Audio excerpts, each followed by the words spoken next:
हे guys welcome back to my channel. तर जसं मी आधीच्या व्हिडिओमध्ये तुम्हाला सांगितलेलं की मी मकर संक्रांती रिलेटेड एक व्हिडिओ पोस्ट करणार आहे, तर आज आपला व्हिडिओ त्याच रिलेटेड आहे। तर आज मी बनवणार आहे तिळगुळ म्हणजे तिळाचे लाडू। आणि तुम्हाला सर्वात पहिलं तर मकर संक्रांतीच्या खूप खूप शुभेच्छा आणि तिळगुळ घ्या, गोड गोड बोला।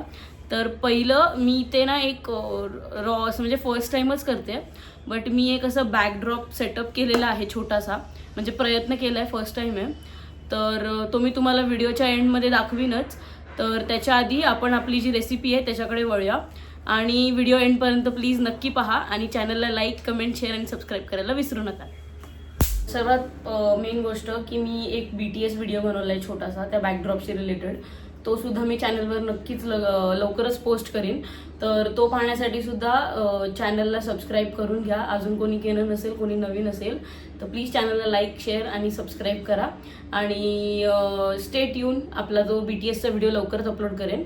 आणि त्याआधी आता मी तुम्हाला पहिले इन्ग्रेडियंट्स दाखवून घेते जे आपल्या लाडूसाठी लागणार आहेत ते।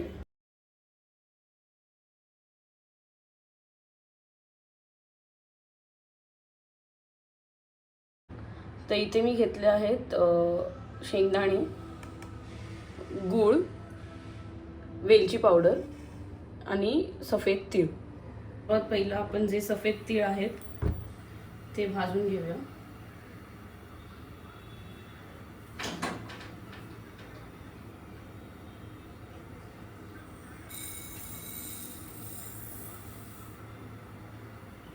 मीडियम फ्लेमवरच याला रोस्ट करून घ्यायचं, हलकेसे गोल्डन कलर येईपर्यंत फक्त याला आपण रोस्ट करणार आहोत।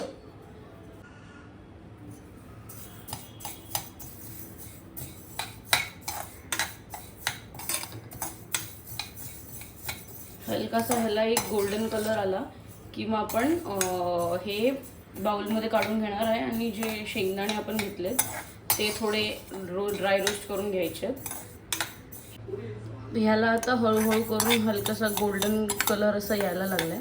अजून एक 2-3 मिनटं आपण ड्राय रोस्ट करू। आता आपले हे जे तीळ आहेत ते ड्राय रोस्ट झालेले आहेत, ते आपण या बोलमध्ये काढून घेऊया।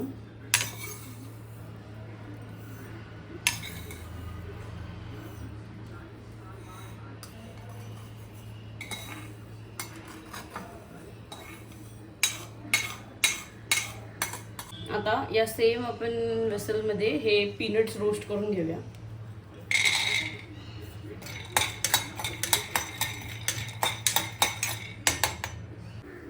आता आपले हे जे पीनट्स आहेत ते छान रोस्ट झालेले आहेत, ह्याला आता आपण ग्राइंड करून घेऊया।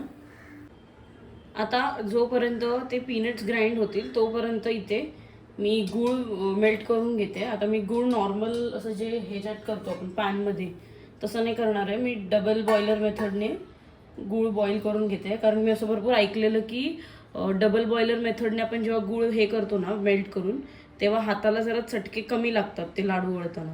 सो आपण ती मेथड एकदा ट्राय करून बघू।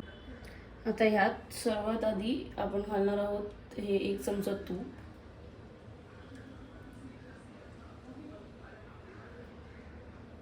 हे तूप मी जास्त नाही घातलं बिकॉज आपल्याला लाडू वळताना सुद्धा थोडं तूप वरून घालायचं आहे। सो आता सध्या मी हे करताना मेल्ट करताना 1च चमचा तूप घातलं। त्यात आपण घालणार आहोत हे किसलेलं गूळ।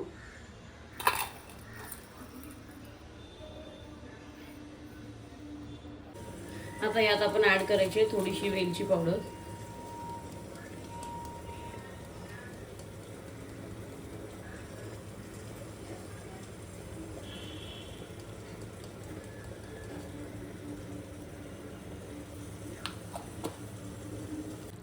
तर आता जेन्युइनली सांगू तर ते खरंच खूप वेळ घेत होतं।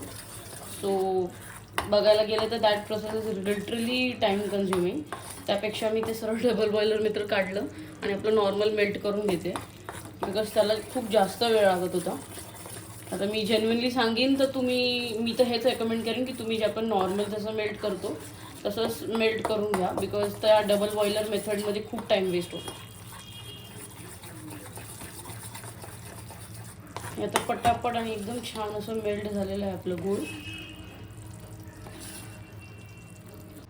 आता हे गूळ गरम गरम असतानाच यामध्ये आपण ते सर्व ॲड करून घेणार आहोत, तीळ आणि जे शेंगदाणे आपण भाजून घेतलेत ते।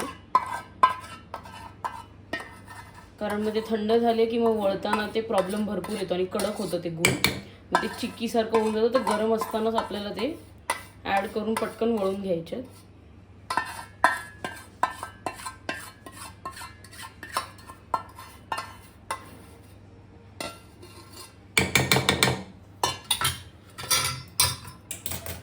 आता ह्यात हे शेंगदाण्याचं कूट ॲड करूया. हे भाजलेले तीळ,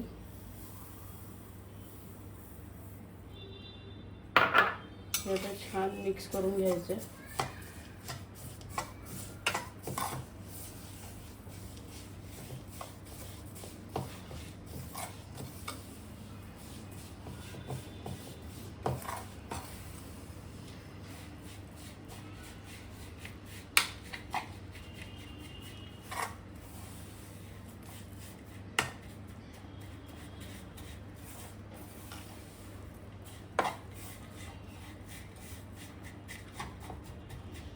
सुरुवात करायची. बापरे, चटका.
आपले हे तिळाचे लाडू इथे रेडी झालेले आहेत. तर जर तुम्हाला रेसिपी आवडली असेल तर चॅनलला लाईक, कमेंट, शेअर आणि सबस्क्राईब नक्की करा आणि मला कमेंट सेक्शनमध्ये तुमचे फीडबॅक्स नक्की द्या. That's it. Bye bye.